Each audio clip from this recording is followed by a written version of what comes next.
Mudança de nome, assassinato, incesto, mentiras e muita crueldade. Se você tem sangue frio e não tem medo de ser surpreendido por uma história tão densa e cruel, fica aqui comigo nesse episódio. E aí, pessoal, tudo bem? Mais uma semana aqui no Casos Reais e mais uma semana trazendo um caso que sim, foi muito pedido por vocês aí nas minhas mensagens do Instagram. Recebi muito pedido, principalmente porque se você clicou aqui, você deve ter visto a série do Netflix ou deve ter visto alguma notícia sobre esse caso, né? Eles anunciaram, o Netflix, né, anunciou bastante essa história catastrófica que rapidamente se tornou uma das produções mais vistas do Netflix nos últimos meses. E não é por menos, né?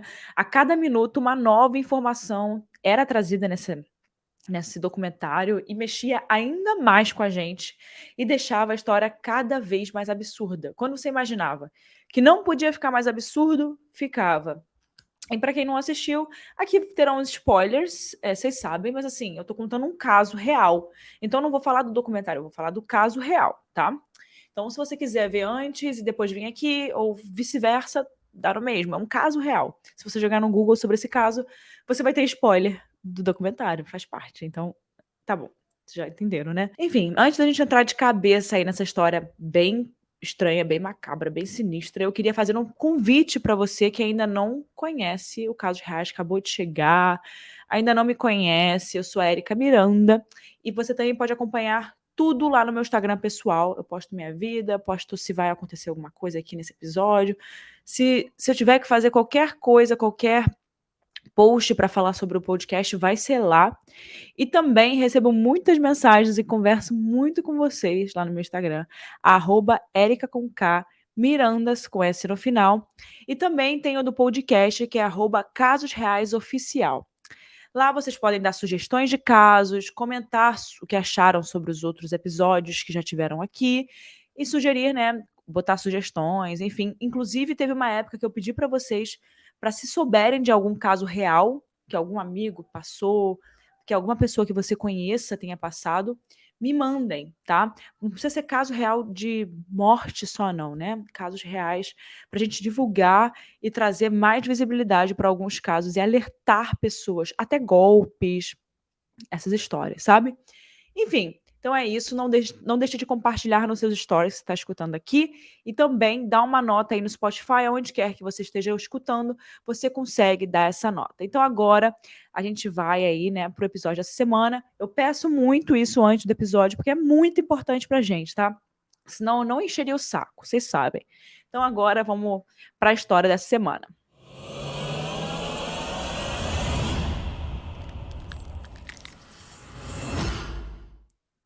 Em uma noite chuvosa, no dia 25 de abril de 1990, em Oklahoma, nos Estados Unidos, três homens estavam em um carro, na estrada, a caminho de um motel. No momento do trajeto, eles encontraram um sapato azul no meio da rua. Sem entender muito bem o que aquele sapato, né, significava, eles continuaram, né, o caminho deles. E alguns metros adiante estava uma mulher à beira da estrada, convulsionando no chão. Lá estava ela, né? A protagonista da nossa história de hoje, deitada de bruços com seus braços e pernas se movendo em direções completamente diferentes, né? Convulsionando. Logo eles chamaram a ambulância e a levaram imediatamente para o hospital. Depois de meia-noite, ela deu entrada no hospital. Aí, assim que chegou, né, o marido dela, que se chamava Clarence Hughes, logo a identificou como Tanya Hughes. E ela estava à beira da morte. Ela, naquele momento, tinha um traumatismo craniano e estava em estado grave. Então, ela precisava imediatamente ser levada para a UTI e fazer tratamentos intravenosos com remédios que pudessem controlar tudo o que estava acontecendo no seu organismo. Não precisou muito tempo para que os profissionais de saúde começassem a desconfiar que aquilo não tinha sido consequência de um atropelamento, né, que foi o que seria, né, o mais possível ali, de acordo com a cena que eles encontraram. Aquilo era, sem sombra de dúvidas, algum tipo de crime. Mas a única pessoa que poderia resolver esse mistério não sobreviveu. Algumas horas depois veio a notícia de sua morte. A Tônia não resistiu ao que acabava de ter acontecido, né? Seja lá o que tenha de fato acontecido. ela só tinha 20 anos e ela, enfim, perdeu a vida muito jovem, muito jovem. Ela era uma mulher linda, inteligente, gostava de estudar, de conversar e amava o seu filho, Michael. Sim, gente. Ela tinha um filho e ela deixou para trás esse filho. Com 20 anos, ela já tinha um filho e ele era uma criança de apenas 2 anos. A partir daquele momento, o Michael iria precisar, né, ser enviado para um lar adotivo. E já no segundo dia da morte de Tânia, ele já tinha conseguido a liberação da justiça e seus novos pais tinham como nome Merle e Ernest Bean. Eles ficaram com o Michael, que era uma criança muito assustada e muito perturbada com aquela idade, 2 aninhos, né, enfim. Uma curiosidade sobre esse momento era que em todo o tempo, Clarence, o pai, né, quando o que deu a entrada no hospital, tentava sempre pegar o menino de volta, o Michael.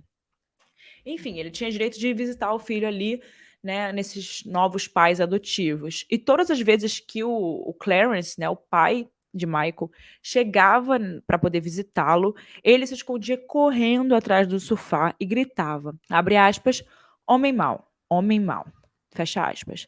Era óbvio que tudo aquilo era muito estranho para os pais adotivos que estavam assistindo aquilo, né? Porque Michael tinha tanto medo do seu pai biológico. E mesmo com essa pulga atrás da orelha, eles jamais desconfiaram do que estava prestes a aparecer, a ser descoberto. Em uma manhã, a assistente social ligou e pediram para que Merle e Ernest, os pais adotivos, levassem Michael para fazer um teste de paternidade, que confirmou que Clarence não era o pai biológico do menino. Então ele acabou perdendo todos os direitos de paternidade sobre o Michael, mas não o desejo de ter o menino novamente com ele o tempo inteiro.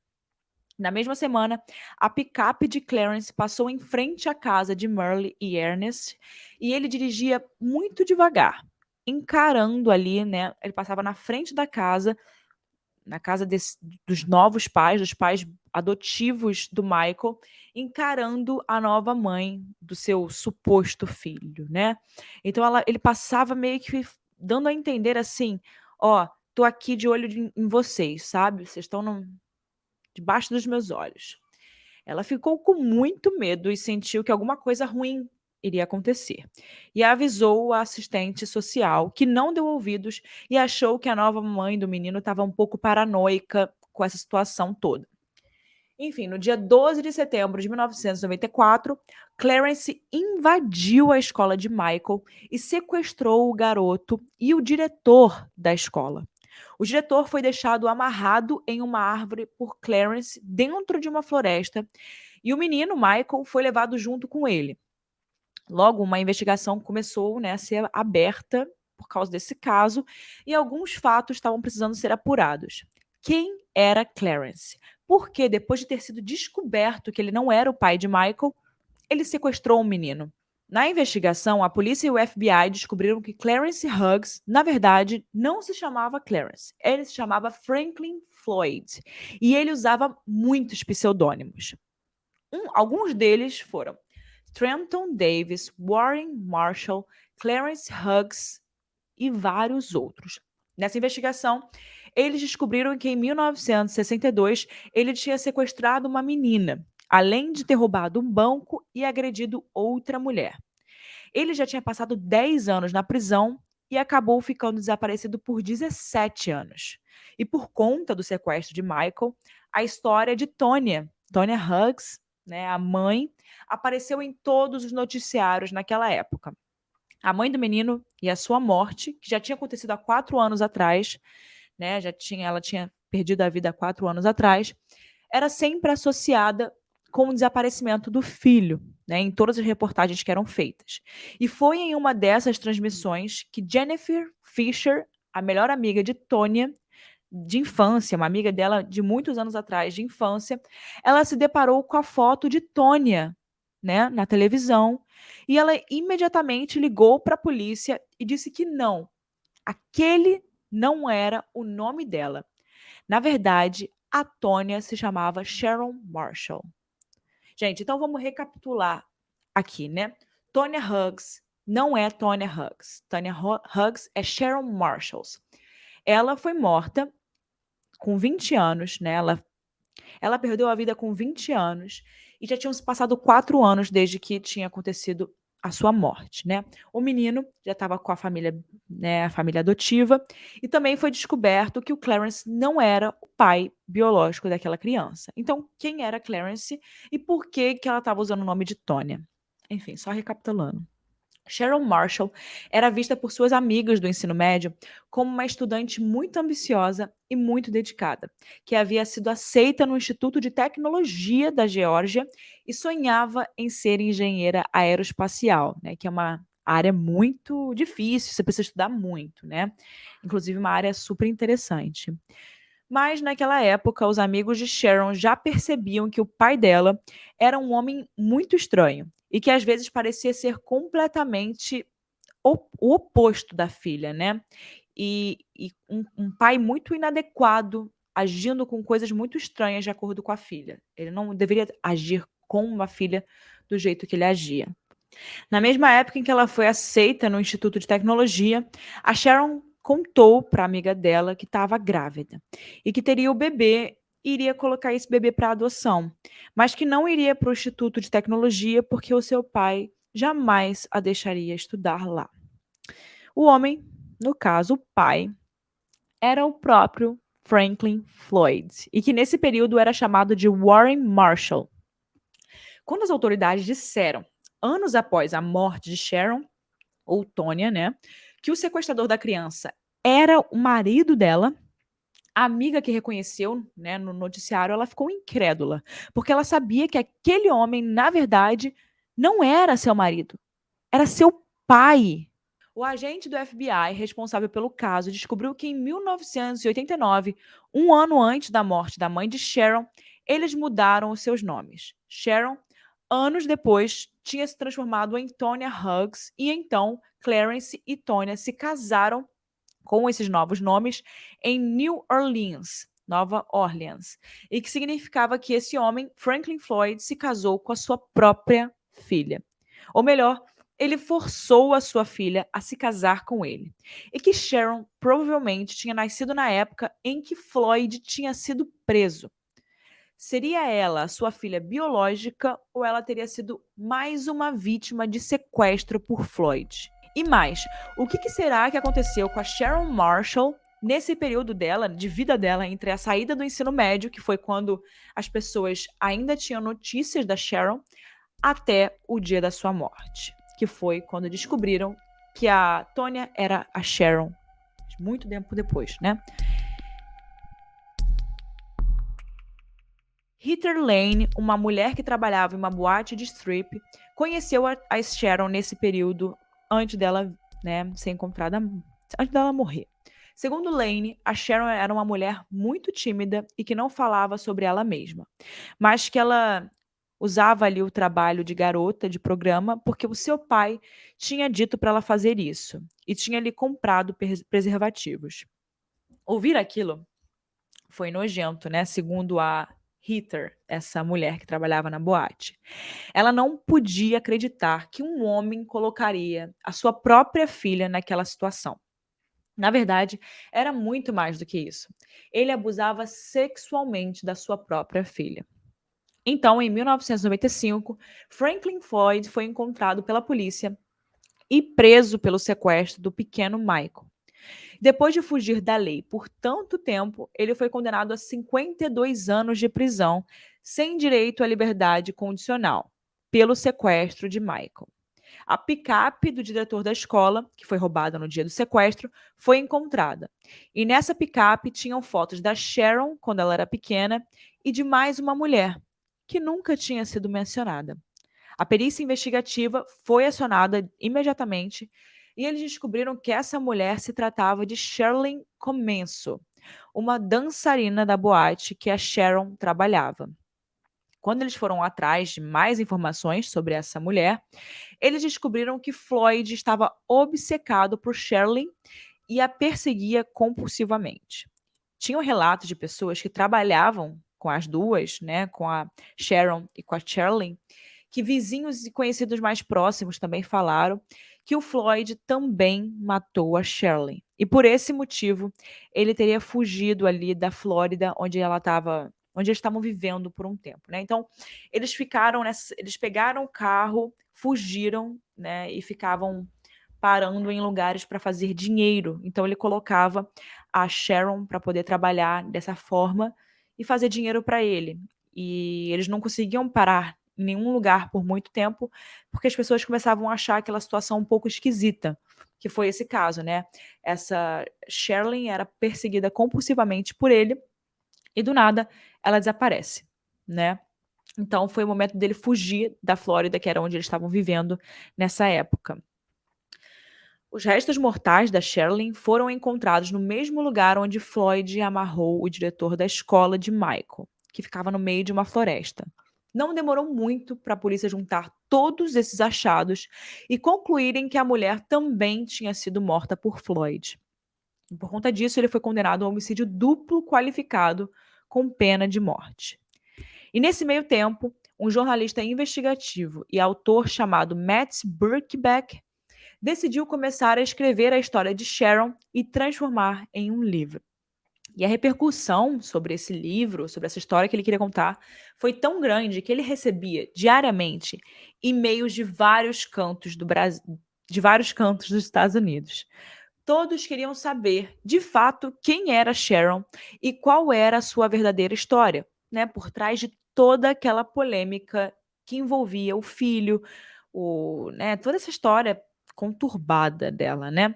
Até que em um dia desses, o Matt recebeu um e-mail que mudaria tudo. Nesse e-mail estava escrito o seguinte, abre aspas: "Se você tivesse o DNA da filha da Sharon, né, isso te ajudaria a descobrir mais sobre a história dela?"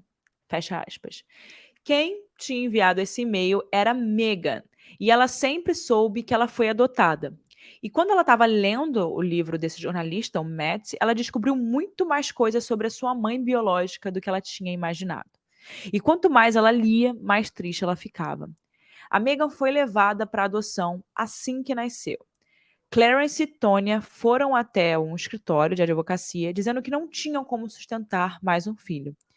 Ele manipulava toda a conversa e nunca deixava a Tonya falar. 6 semanas depois, a Megan acabou nascendo. Então a Tonya foi proibida por Floyd de ver a sua própria filha.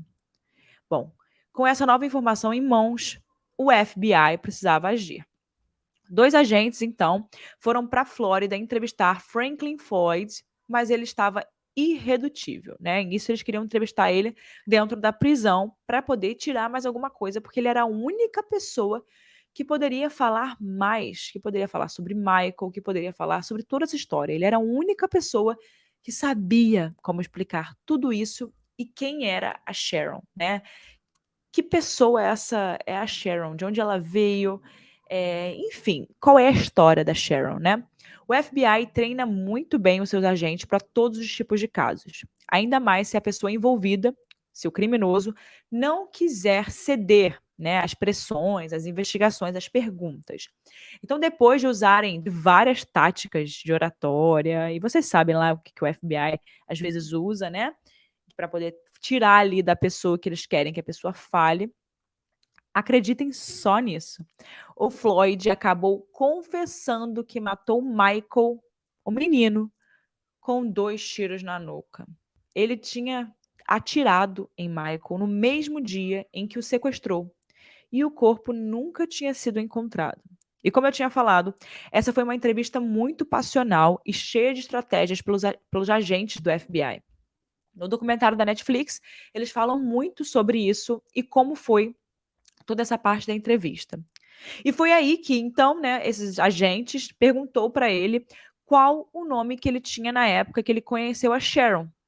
E ele disse Brandon Cleo Williams. Eles nunca tinham achado nenhum registro desse nome vinculado a Floyd antes. E só essa informação abriria um leque de possibilidades sobre muitas outras informações que eles precisavam para conhecer verdadeiramente a história de Sharon. Quem é Sharon, né? Eles vasculharam tudo e finalmente encontraram a certidão de casamento vinculada a esse nome. Descobriram que ele foi casado com Sandra Willett. Então eles foram atrás de Sandra e ela estava viva ainda. Disse que conheceu o Floyd quando ela estava lidando com um transtorno de estresse pós-traumático, depois que um tornado destruiu o trailer onde ela morava com seus filhos. Ele havia prometido para ela que cuidaria dela e das suas crianças. Aproveitou olhar ela ali num momento super, que ela estava bem frágil, mas ele começou a fazer várias coisas ruins depois deles começarem a morar juntos, a conviverem juntos, e depois dela ter aceito com que ele cuidasse dela e das suas filhas. Ele carregava uma faca o tempo todo e dizia para ela, abre aspas: "Você acha que vai me deixar? Isso não vai acontecer". Para vocês terem uma noção, né, da vida que ela vivia ali, teve um dia que a Sandra precisou comprar fralda para os filhos e ela fez um cheque sem fundo. E ela foi a uma loja de conveniência comprar essas fraldas. E ela acabou sendo condenada a 30 dias de prisão por causa disso. E infelizmente, foi aí que ele levou os filhos dela.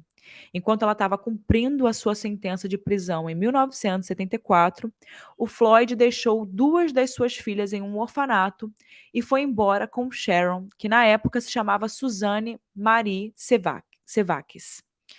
Ela não seria conhecida como Suzanne novamente por mais de 40 anos. Bom, depois de todas essas coisas, você deve estar se perguntando como essas pessoas estão atualmente, né? Vamos começar pelo Floyd. Ele ainda está vivo e já tem 79 anos, aguardando a execução na Union Correctional Institution em Rayford, na Flórida. Existe uma fila com mais ou menos 300 prisioneiros antes dele no corredor da morte. Mas até o momento, nenhuma data foi definida, né, uma data para acabarem ali com a vida dele. Jennifer Fisher, a amiga que reconheceu a Suzanne no noticiário, manteve um perfil bem discreto, principalmente nas redes sociais, e pouco se sabe sobre o que ela faz atualmente. Pelas informações que a gente procurou aqui, ela ainda mora na Geórgia. Megan, a filha de Suzanne, que foi dada para adoção, ela foi adotada por Mary e Dean Dufresne. Atualmente ela vive em Ponchatoula, que fica no Louisiana, com o marido dela, o Jacob Dufresne. Eles têm 2 filhos juntos, e um deles se chama Michael, em memória do seu irmão, né, que faleceu. No documentário da Netflix, a Megan falou sobre a importância de tentar descobrir tudo o que estava acontecendo com ela, porque tinha certeza de que a sua história ajudaria outras pessoas. Atualmente, ela trabalha como coordenadora de pesquisa em uma clínica esportiva e possui mestrado em cinesiologia e ciência do exercício. Sandra e Cliff, os verdadeiros pais de Suzanne, né, da Sharon, os pais biológicos, ainda estão vivos. Eles se separaram logo depois de Cliff ter voltado do Vietnã e de Sandra ter começado a se relacionar com Floyd. Desde então, a Sandra ficou longe da atenção do público, dando apenas uma entrevista para o documentário da Netflix. Cliff vive atualmente em Bellevue, no Washington, com a sua esposa, a Jan. Eles têm 2 filhos juntos e ele dirige uma empresa de marketing. Embora o Cliff nunca tenha tido um relacionamento, né, com a sua filha Suzanne, né, que já faleceu, ele queria muito ter uma proximidade maior com a sua neta, a Megan, né, a que foi levada para adoção. Bom, ainda tem muita coisa para ser respondida, como por exemplo, como Suzanne foi morta, né? Será que realmente foi um atropelamento? Enfim, essa é a única coisa sobre a qual Floyd não abre a boca para falar e talvez seja a mais perturbadora de todas. Quem sabe com essa nova repercussão aí do caso e a reabertura pelo FBI das investigações, a gente talvez não terá algumas notícias sobre o que pode ter acontecido com ela, né? E é por isso que eu acredito muito nesse trabalho de formiguinha que a gente e outros programas de true crime, de casos criminais, faz, né? Todas essas iniciativas colaboram de alguma forma. Afinal, vocês lembram aqui nesse caso, um grande exemplo é o caso da amiga do ensino médio, que assim que viu a foto dos noticiários da Tônia, né, ela olhou, ela falou: "Essa daí não é a Tônia. Essa é a minha amiga de infância, Sharon". Ligou para a polícia. E se não fosse esse telefonema, muita coisa poderia não ter sido descoberta, né? Então, olha como a importância de divulgação desses casos, né? Uma outra questão que fica também sobre esse caso é que em 2017 a lápide de Suzanne, que até então tinha o nome de Tônia, foi alterada para o seu verdadeiro nome. E a sua filha Megan e alguns parentes, amigos e profissionais que estavam trabalhando no caso fizeram um funeral em sua homenagem. De fato, A Garota da Foto é um documentário de doer a alma, com uma história muito triste. E desde que ele estreou no Netflix, ele se tornou um grande sucesso e segue gerando muitos comentários no Twitter, nas redes sociais, nos blogs, em todo lugar. A verdade é que esse documentário traz o pior do ser humano. Tudo na Garota da Foto vai angustiando e trazendo você para um lado super doloroso. Mas a gente consegue perceber toda a história sendo conduzida sem qualquer tipo de sensacionalismo, né, nesse documentário em específico, o que é muito legal de se ver e respeitoso. Agora eu queria colocar um áudio da Hannah para vocês ouvirem, como sempre, vocês já estão acostumados, e ela traz uma curiosidade super interessante sobre o corredor da morte. Vamos ouvir? Fala, ouvintes do Casos Reais, tudo bem? Aqui quem tá falando é a Hannah, roteirista do podcast, e eu tô aqui para trazer uma curiosidade sobre o Floyd. Como a gente comentou no episódio, ele tá com 79 anos e tá no chamado Corredor da Morte, com outros 300 condenados, e ele tá aguardando para ser marcada a data da sua execução. Não sei se vocês sabem, mas nos Estados Unidos é muito comum que as pessoas que são condenadas à morte passem anos, décadas presos, né, antes de que a sentença se dê de fato. E tem muitos presos que já passaram 40 anos, 50 anos no corredor da morte, até que eles receberam a injeção que, né, vai, por fim, dar fim às suas vidas, né? E algumas pessoas comentam que esse período que demora para acontecer, de 30, 40 anos, serve como uma punição do criminoso, né? Essa espera também é uma forma de punição pela agonia que eles sentem de não saber quando vai de fato acontecer. E por conta disso, muitos advogados de defesa entram com apelações contra a sentença. Bom, essa foi a curiosidade e eu espero que vocês tenham gostado do nosso episódio de hoje. Bom, e como todo final de caso, eu sempre trago a minha opinião. Minha opinião nesse caso é bem complicada, assim, talvez, não sei, quero muito saber qual é a sua opinião nesse caso, porque são vários pontos, né? Então a gente pode ter várias opiniões que muitas vezes eu não tenha pensado e vocês tenham pensado e a gente junta essas ideias e vira alguma coisa.